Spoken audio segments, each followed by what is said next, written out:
Assalamualaikum warahmatullahi wabarakatuh. Selamat bertemu kembali dengan saya, Siti Malihatun Badriah. Salam sehat, bahagia, dan sukses selalu. Teman-teman, para pemirsa yang berbahagia, pada kesempatan yang sangat luar biasa ini, kita kembali bertemu untuk membahas mengenai upaya hukum yang dapat dilakukan oleh seorang ehnar atau pemilik hak milik atas suatu benda apabila terdapat gangguan-gangguan terhadap haknya tersebut. Nah, hak milik ini contohnya adalah seseorang memiliki sebuah benda. Maka di sini dia memiliki hak milik atas benda tersebut. Nah, hak milik ini merupakan salah satu hak kebendaan. Hak kebendaan adalah hak yang memberikan kekuasaan langsung atas suatu benda. Nah, apabila seseorang memiliki hak kebendaan ini, maka ada hubungan hukum antara subjek hukum dan objek hukum yang dilindungi oleh hukum, yang menimbulkan kewajiban pada orang lain siapapun juga untuk menghormati hubungan hukum antara subjek hukum dan objek hukum tersebut. Nah, dengan demikian, kalau seseorang memiliki hak milik tadi, maka di sini oleh hukum dilengkapi sebuah upaya kalau terjadi gangguan terhadap hak miliknya tadi. Nah, gangguan terhadap hak milik ini ada dua macam, gangguan besar dan gangguan kecil. Apa itu gangguan besar? Gangguan besar adalah gangguan yang mengakibatkan hilangnya sama sekali kekuasaan ehnar atau pemilik atas bendanya. Sebagai contoh, seseorang memiliki hak milik atas mobil. Dia memiliki mobil. Mobil dicuri oleh orang lain. Nah, di sini sudah terdapat gangguan yang merupakan gangguan besar. Karena di sini kekuasaan ehnar atau pemilik atas benda tadi menjadi tidak ada lagi karena bendanya sudah tidak ada di tangannya, misalnya dicuri orang lain tadi.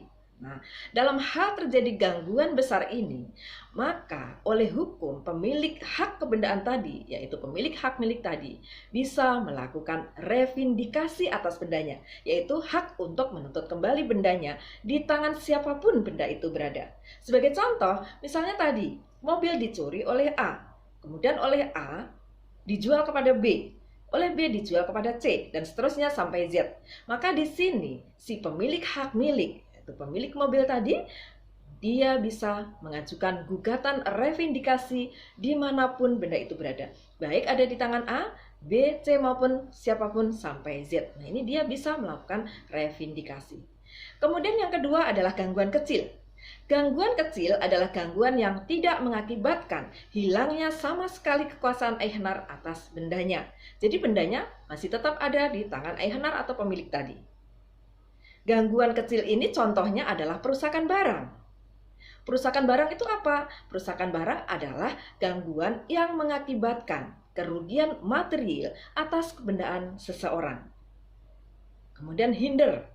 Nah, kalau terjadi hinder, juga di sini bisa mengajukan gugatan ganti kerugian. Nah, perusakan barang, hinder, penyalahgunaan hak, ini adalah gangguan kecil. Hinder itu apa? Hinder adalah gangguan terhadap hak milik seseorang yang mengakibatkan berkurangnya kenikmatan seseorang atas bendanya tersebut. Nah, itu hinder. Jadi, gangguan yang mengakibatkan kerugian imaterial atas kebendaan seseorang. Kemudian penyalahgunaan hak. Nah, ini termasuk gangguan kecil. Nah, kalau terjadi gangguan kecil, maka di sini si pemilik hak milik tadi dapat mengajukan gugatan ganti kerugian. Nah, itu tadi kalau terjadi perusakan barang misalnya, atau hinder, atau penyalahgunaan hak. Nah, ini pemilik benda bisa mengajukan gugatan ganti kerugian apabila terjadi demikian. Nah, hal ini karena apa? Karena pemilik benda itu memiliki hak milik. Nah, hak milik ini ada hak kebendaan, adalah hak kebendaan. Hak kebendaan ini sifatnya mutlak. Jadi dapat dipertahankan terhadap siapapun juga. Sehingga kalau ada gangguan, maka di sini pemilik hak milik tadi dilengkapi oleh hukum sebuah upaya untuk mengajukan gugatan. Bisa dengan revindikasi kalau terjadi gangguan besar, dan bisa dengan ganti kerugian. Ya, meminta ganti kerugian apabila ini terjadi gangguan kecil. Nah, demikian apa yang bisa saya sampaikan mengenai gugatan yang bisa dilakukan oleh pemilik benda apabila terjadi gangguan-gangguan terhadap hak milik tadi.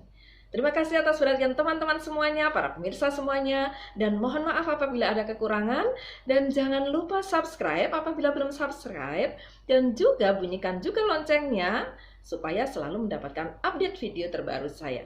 Terima kasih. Wassalamualaikum warahmatullahi wabarakatuh.